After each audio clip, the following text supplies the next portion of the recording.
大家好，这里是百味厨娘。过年的时候，是不是每天都在吃饺子？饺子吃的多了，就会剩很多饺子皮。剩余的饺子皮该怎么办呢？扔掉实在是太可惜了。今天就给大家分享一个饺子皮不一样的吃法。出锅以后香香脆脆，小孩子特别喜欢吃。一起来看看我是怎么做的吧。先把饺子皮像这样给它分开，然后再用刀横着切几刀，然后再转刀竖着切几刀，像这样切成小方块。切好以后，用手直接抖散，防止粘到一起。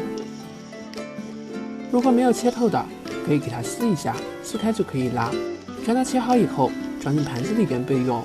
现在我们再来准备一点其他的配菜，准备一些大枣，再准备一点葡萄干，碗里边加上适量的面粉，倒入清水，用面粉水来清洗红枣还有葡萄干，可以把它们清洗得非常干净。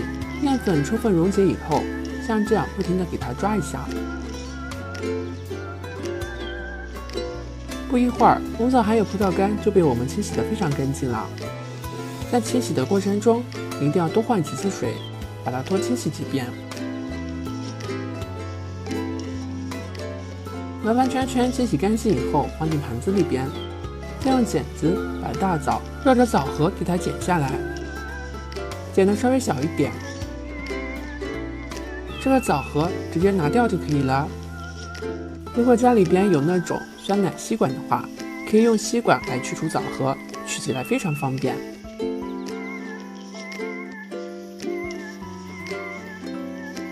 像这样就可以了，放在一旁备用。锅里边多倒一点油，先把油烧热，大火把油温烧至6-7成热的时候，用一根筷子试一下油温，筷子的周围能够迅速的冒出小泡泡，就说明油温已经差不多了。这会我们依然用大火，慢慢的往里边撒入我们切好的饺子皮。在加的时候，千万不能一次性全加进去，这样的话油温就会迅速下降，炸出来的饺子皮就不会那么蓬松了。一次少加一点，看到里边已经飘起来了，再下另外一波。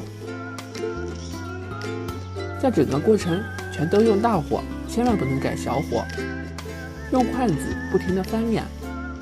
这个过程千万不能偷懒，只要控制得好，就会像这样鼓起这种小泡泡。这种的吃起来最酥脆。不停地翻面，大概3分钟以后，表面就会微微发黄，像这样就可以出锅啦。把它控油捞出来，装进盘子里边。现在锅里边什么都不放，往里边加入100毫升的清水，再加入90克的白糖，往里边倒上适量的蜂蜜，然后开中火，像这样不停地搅拌，把白糖还有蜂蜜充分的融化开。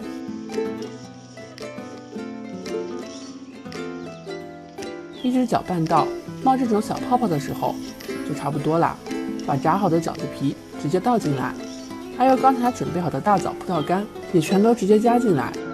加进来以后，快速的给它翻搅一下，大概1分钟左右，能够明显的感觉到它们的粘稠度已经增加了，饺子皮之间出现了这种粘连的感觉，像这会儿就可以关火啦。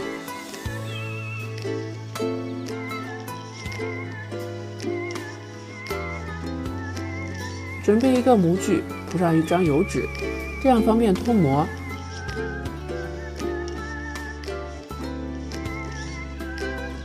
再把炒好的饺子皮直接倒进来，这一步一定要趁热操作，如果太慢的话，它就会冷却，冷却了以后就会变硬，不好操作。给表面撒上一点芝麻，点缀一下，然后我们在上面继续盖上一张油纸，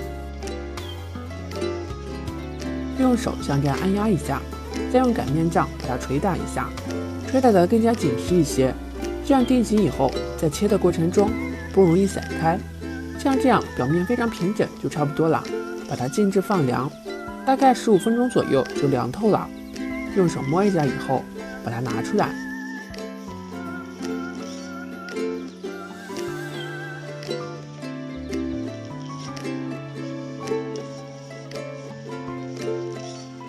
然后用刀切成自己喜欢的形状，这会儿它已经定型了，怎么切都不会散开。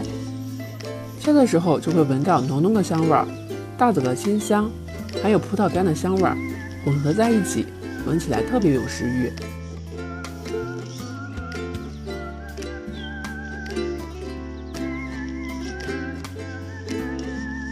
像这样切好以后，装进盘子里边就可以上桌食用啦。简简单单的家庭版沙琪玛就做好了。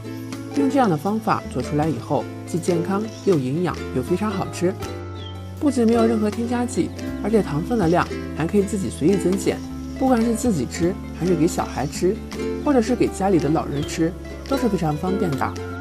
过年剩余的饺子皮不要扔掉了，用这种方法做出来以后，既简单又好吃。喜欢的朋友赶紧收藏起来试试吧。今天的视频就到这里了，感谢您的观看，咱们下期视频再见。